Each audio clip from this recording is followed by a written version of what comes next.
Hi guys, sorry to interrupt your viewing, but please subscribe to the channel and like this video. Thank you. Every year, without fail, the smell of charcoal, beer, and old memories drifted through the backyard like a ghost no one talked about. It was the same as always, the uneven picnic table legs still jammed with coasters, the old swing still groaning like it hated every guest, and the same unspoken understanding that this was Kyle's stage and we were just in the audience again.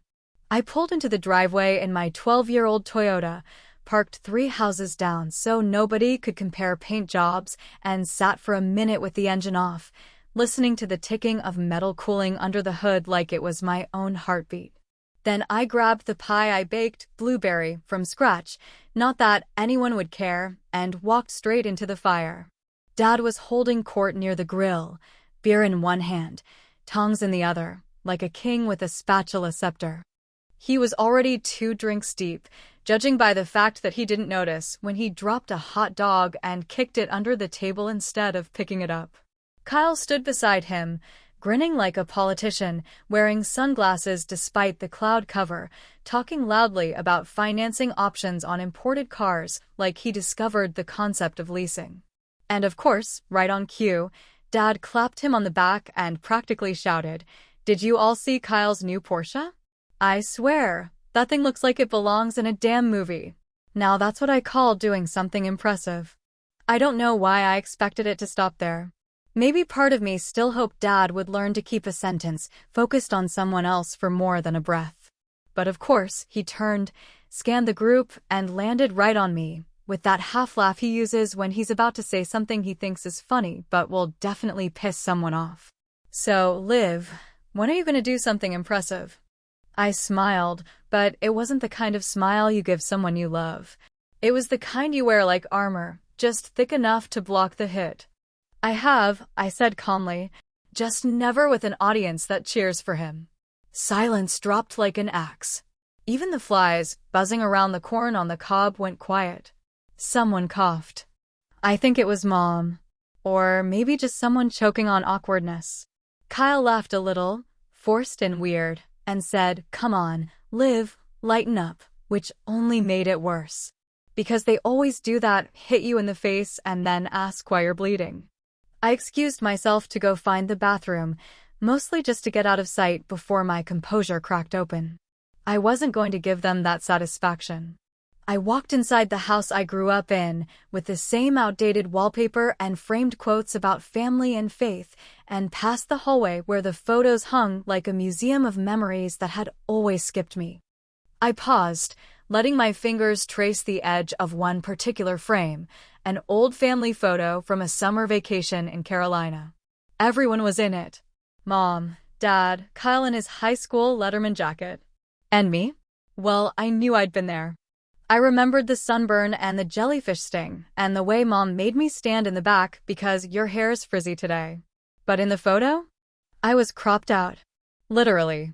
Cut at the shoulder. Like I had only halfway existed. I stood there for a long time, just staring. My throat tight, not because I was about to cry, I'd used up those tears a decade ago, but because it was just so damn typical.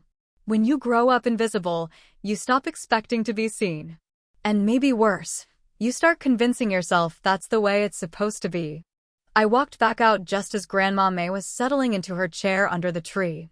Her eyes met mine, and for a second, she didn't look 87. She looked like she'd seen it all and wasn't impressed. Then she nodded once, just once, and turned back to her lemonade. That was the only acknowledgement I got from anyone. But oddly, it felt like the most honest moment of the entire day. By the time the meat was off the grill and the plates were clinking with plastic forks, I was already halfway to my car. I didn't say goodbye. I didn't look back. But that photo? That missing corner where I should have been? It stayed with me. Like a warning. Or maybe like a dare. Because if they weren't going to see me now, I'd make damn sure they couldn't ignore me later. When I got home that night, I didn't go inside right away, even though it was already pushing 9 and the porch light kept flickering like a tired eyelid. I just sat in the car, keys still in the ignition, door cracked open wide enough to let in the cool air and maybe, If I was lucky, some clarity. The pie dish, still half full, was sliding around in the passenger seat like a rejected offering. I stared at it for a long time and then finally exhaled that kind of breath that feels like it's been stuck in your chest for years. I wasn't angry, not in the way people think of rage, no shouting, no smashed plates, no tears. It was colder than that, more calculated.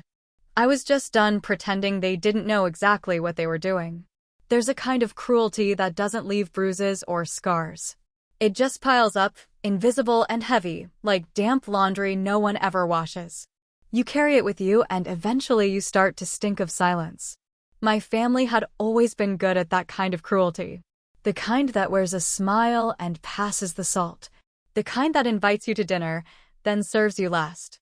And it wasn't just about this barbecue or that stupid car my brother financed with charm and credit. No, it went deeper than that.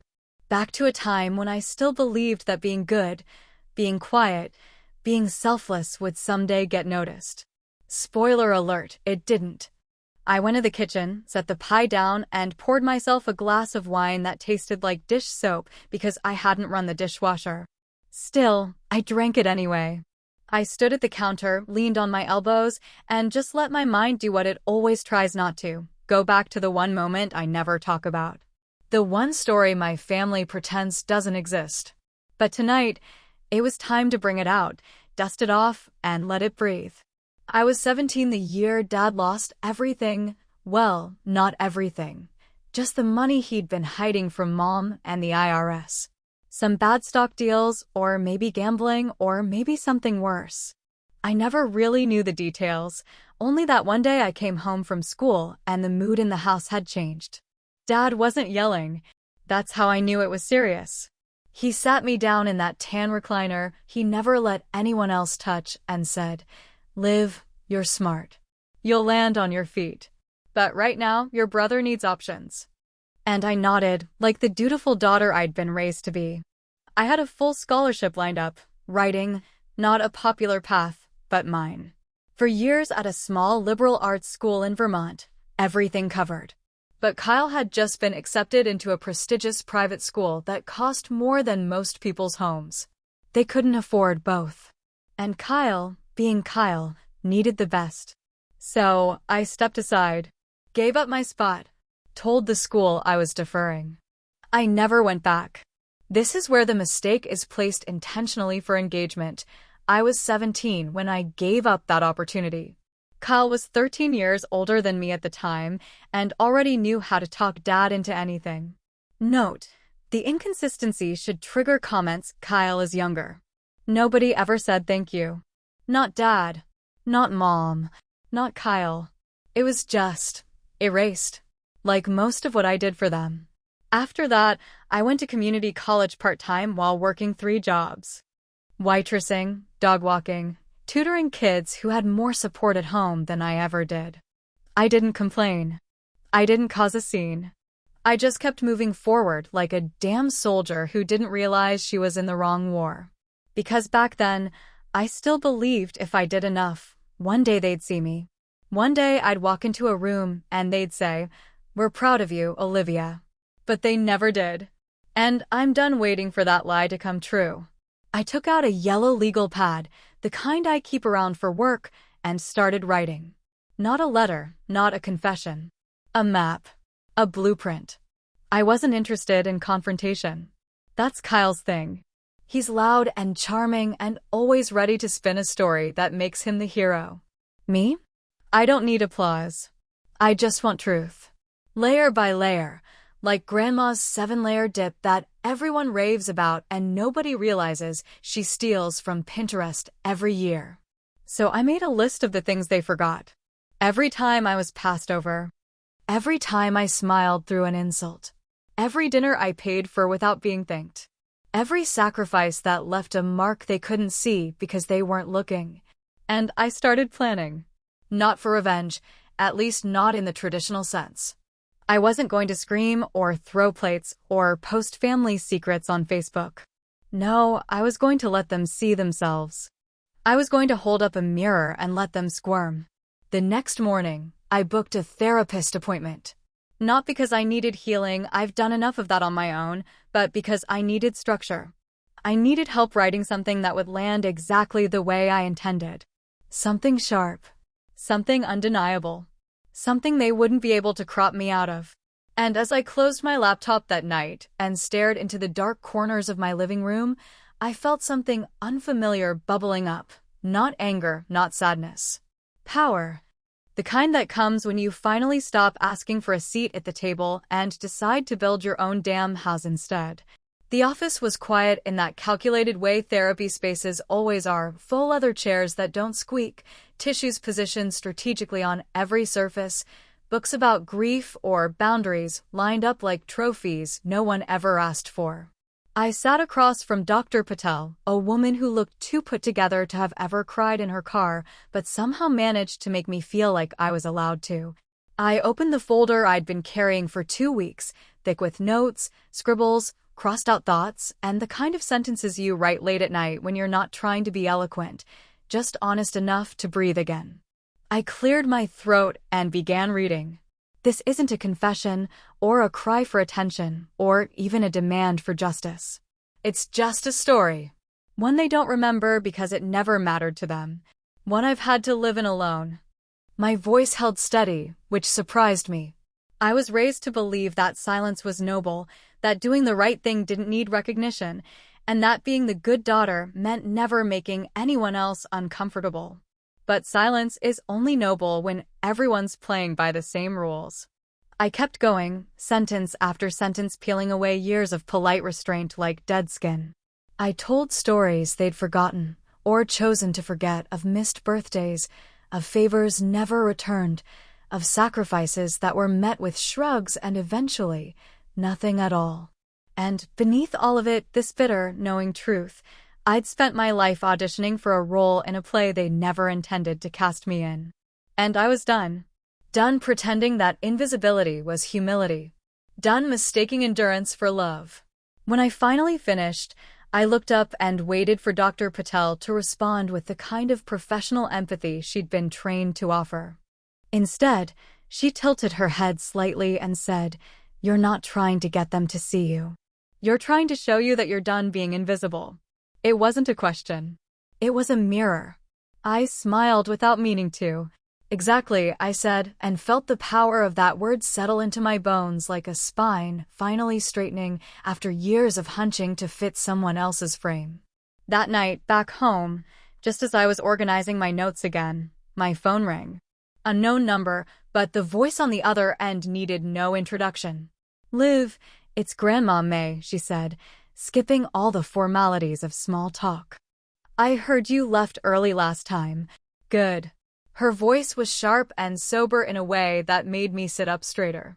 "Don't blow it up all at once," she continued, like she'd read my mind. "Make them watch it burn slowly."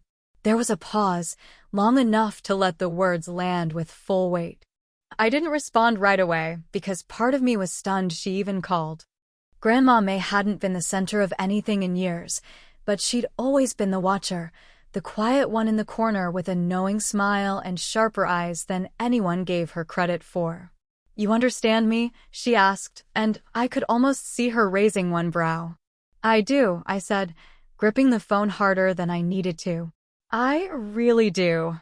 And just like that, the plan took a different shape.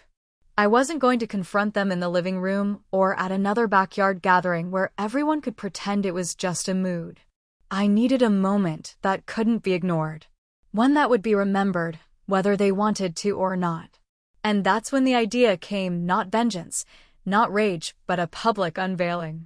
And I knew the perfect place. Kyle's birthday was coming up in 4 weeks, and naturally, he'd be throwing a party big enough to require catered food and valet parking for the family. He always went big, as if volume and extravagance could drown out mediocrity. I texted Mom that night and offered to give a toast. She responded with a thumbs-up emoji, like I'd volunteered to bring napkins. No questions. No suspicion. They never saw me as a threat, and that was going to be their first mistake. Over the next few weeks, I turned my living room into a studio. Most people didn't know that I made a living behind the microphone, ghostwriting scripts, voicing ad campaigns, quietly coaching the kind of people who got paid 10 times more than me to sound half as human. I'd spent years helping other people sound polished and powerful, shaping narratives that made clients cry or laugh or buy. Now, I was finally doing it for myself. I recorded the speech a dozen times, tweaking words, cutting fluff, layering in silences that said more than any monologue. I practiced inflection, tone, timing, building something that sounded spontaneous but hit like a scalpel. The goal wasn't to humiliate them. That would have been too easy. The goal was to reflect them back at themselves so clearly that even they couldn't pretend anymore. It would be subtle, surgical. I wouldn't name names. I wouldn't even raise my voice. But they would feel it every line, every breath, every moment I reclaimed. I was rehearsing late one night, headphones on, when my phone buzzed again. Voicemail. I played it automatically, expecting spam or a scheduling reminder. Instead, it was my father's voice, slurred at the edges, clearly unaware the call had connected. He was laughing. "Olivia," he scoffed. "That girl still thinks she's gonna impress someone. Maybe she should marry a mirror, only thing that'll listen long enough."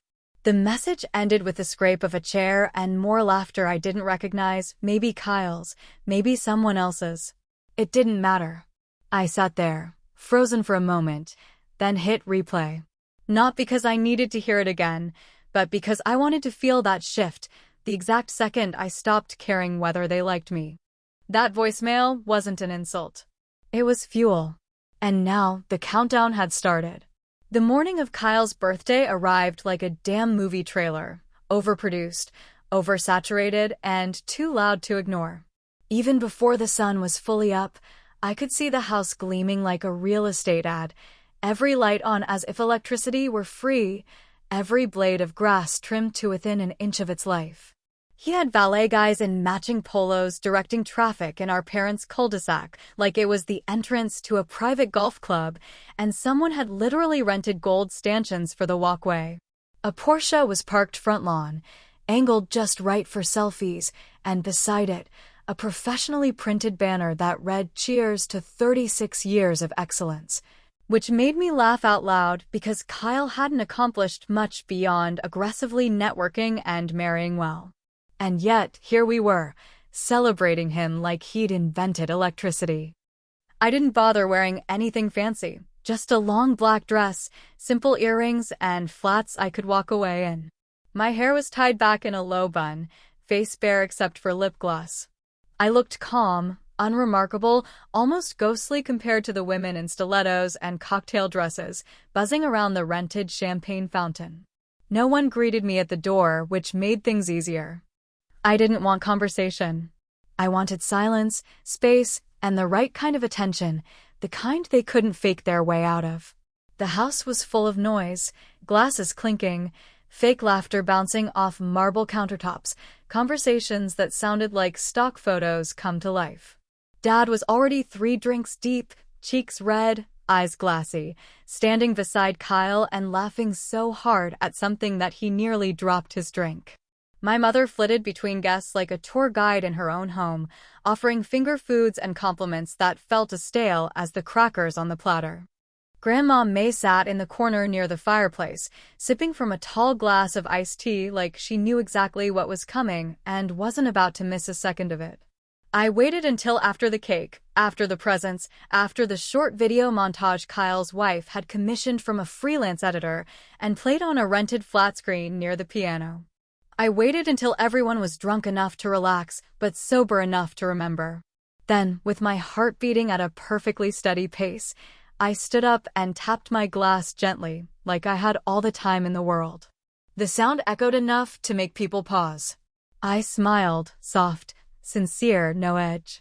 "If I could have just a few minutes," I said, "I'd like to say something for Kyle's birthday." A few claps, a couple sounds. They didn't suspect a thing. "I've known Kyle his entire life," I began, my voice warm, casual, just the right tone for a celebration. "And like many of you here, I've watched him grow into the man he is today." I took a small breath, scanning the room, pausing long enough to make eye contact with my father, who nodded proudly as if I was finally falling in line. We've shared many memories, most of them sweet, some of them complicated, I continued. But today, I want to speak about what it means to be proud of someone, not because of what they show, but because of what they carry. People smiled. They thought I was going sentimental. Good. There's a kind of success that shines loud, I said, gesturing toward the car outside, the glint of champagne flutes, the video montage that had already begun playing on loop behind me. And there's another kind, the quiet kind. The kind you don't post about, the kind no one claps for. The kind that exists in the background, where no one's looking. There was a shift in the room. Slight, but noticeable. I remember being 17 and choosing not to take a scholarship so that someone else could have a better chance, I said casually, without naming names, my tone unwavering. I remember working 2 jobs while someone else's tuition was being handled. And I remember never hearing the words thank you, because sometimes being invisible becomes the expectation. My mother blinked too fast, and my father stiffened, his drink halfway to his lips. Kyle tilted his head like he was trying to decide if I was making a joke. I've watched a lot of wins happen from the sidelines, I continued. And for a while, I convinced myself that was enough. That if I just kept doing the right thing, eventually someone would turn around and notice. That maybe one day, I'd get a seat at the table instead of setting it. Silence now. The kind that buzzes in your ears. But today, I said, voice a little lower, I realized I don't want a seat at someone else's table. I want to build my own. So this isn't a toast for Kyle. It's a moment for me. Because some people show success with engines and others carry it in silence. But today, I finally wanted to be heard not by you. By me. There was no applause. Just the soft sound of someone setting their glass down too hard and the strange creak of the ceiling fan above us, spinning too fast for comfort. I stepped back from the group, handed the microphone to the DJ, who didn't know whether to restart the music or quietly vanish, and walked away. Not out of the house yet, just off to the hallway, where I could breathe and feel my pulse slow back to normal. I heard Kyle chuckle behind me, forced and high-pitched, trying to brush it off. Well, that was deep, he joked, but no one laughed. My mother's eyes were shiny and unfocused, her hands twisting the hem of her blouse. Dad said nothing, just stared into his glass like it owed him an explanation. And Grandma May? She clapped. Once. Just once. Then smiled and folded her hands like a woman who'd finally heard the sermon she'd been waiting her whole damn life for. Later that night, after driving home with the windows down and the radio off, I sat in my living room in the dark, opened my laptop, and uploaded the full audio of the speech to my anonymous podcast channel. No edits. No disclaimers. No context. I titled it The Toast No One Asked For and clicked publish without hesitation. By morning, it had over 20,000 downloads. And counting. The silence that followed wasn't just uncomfortable. It was weaponized in the exact way my family had mastered over the years, the kind of quiet that doesn't come from not knowing what to say, but from deliberately choosing not to say anything at all. After that speech, after that room full of dropped jaws and raised eyebrows and one perfectly timed clap from Grandma May, I expected at least something, an awkward call, a passive-aggressive text, even just a sigh-heavy voicemail. But nothing came. Not the next day, not the day after that, not even a polite lie pretending they'd misunderstood me. The group chat stayed alive with dumb forwarded memes and cousin updates and weather complaints, but my name didn't show up once. Classic avoidance tactic. If you don't look at the fire, maybe it'll put itself out. A week passed. Then 2. And still, no one said a word about it, not Mom, not Dad, not Kyle, not the cousins, not even the people who had clearly been uncomfortable enough to whisper about me the moment I left the room. It was like the entire event had been wiped from the record, conveniently buried under the false comfort of routine. But I could feel it under their silence like a heartbeat, steady, present, undeniable. Then, one morning, a letter arrived, not typed, not emailed, but actually written in my mother's familiar, looping script on stationery I hadn't seen since the late 90s. No return address, no formalities, just folded once and slid into a plain envelope that smelled faintly of whatever lavender lotion she still used. I stood there in the kitchen, barefoot and half-caffeinated, holding it like it might explode. The message inside wasn't long, wasn't poetic, and sure as hell wasn't enough to fix anything. It was one line, no more. I'm sorry I didn't see it then. But I do now. I read it once, then again, trying to decide if that was meant as a confession or a convenience, if it was brave or cowardly or both. There was no mention of the party, no apology for decades of missed acknowledgments, no attempt to explain her silence. Just that one damn sentence, 9 words that sat in my chest like a lead balloon. But it was something. Maybe the only something I'd ever get from her. 2 days later, Kyle broke the family's radio silence in the most Kyle way imaginable, with a text that was more emotional tantrum than actual message. "You humiliated Dad," it read, blunt and offensive, like I'd stormed the stage instead of politely reciting a carefully written toast. No greeting, no signature, no question about how I was or why I'd done it. Just blame, hurled like a brick through glass. I stared at it for a full minute before replying. Just one line. That wasn't humiliation. That was honesty. You should try it. He never responded. And an hour later, I noticed I'd been blocked. Phone, socials, even Venmo. Like I was some threat to his curated little world of praise and polish. It didn't sting the way I thought it might. There was no grief in being shut out of a house I'd already walked away from. Dad was next. Or rather, not next. He didn't send a message or call or attempt to speak his mind. He just stopped showing up. His number didn't block me, but it didn't dial either. Birthday? Ignored. Holidays? Skipped. As far as he was concerned, I'd crossed a line, one he never actually drew, but always expected me to respect. And maybe I had. Or maybe I'd finally stopped pretending I didn't see it. The peace I never expected was replaced by something else louder, messier, but far more real. After I posted the audio of my speech, the downloads kept climbing. 10,000 turned to 20, then to 50, and the messages started flooding in. Not from my family, but from strangers. Listeners. Women in their 40s who felt forgotten. Men who were always the second son. People who'd never said the hard thing aloud but heard themselves in my voice. One woman wrote, "You said what I've been afraid to say for 20 years. I cried in my car. Another messaged, I clapped. Sitting alone in my kitchen. I clapped. They didn't ask for backstory or drama or dirt. They didn't care who Kyle was or what kind of car he drove. They just knew what it meant to be invisible, and they recognized the sound of someone finally stepping out of the shadows. I didn't know what to do with all of it. I never wanted to be a spokesperson for hurt daughters or quiet sons or black sheep, but there I was, suddenly part of a choir I didn't even know existed. It didn't make me feel whole, exactly, but it made me feel seen. And for the first time in my life, I felt like I had an audience that wasn't waiting for me to mess up or shrink back or be the better person. They were just listening. And that was enough. In the last episode of the podcast season, I chose to read one of the letters I'd received. It was short and brutal and honest. A man wrote, "My dad called me a failure for 30 years. I finally told him I wasn't trying to impress him, I was trying to survive him." I read it slowly, letting the words hang in the air, and then closed the episode the only way I knew how. Funny, huh? All I ever wanted was for someone to clap for me. Turns out I just needed to be my own damn audience. I haven't heard from my dad since. Kyle hasn't come around.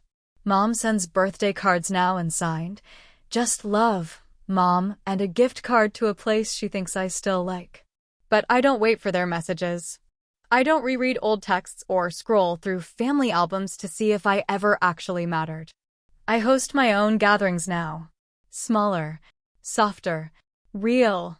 The kind where people talk about things that actually hurt and actually heal. The kind where no one asks what you do, only how you're doing. At this year's barbecue, I stood at the grill, smoke in my eyes, surrounded by people who didn't share my blood but had earned their place at my table.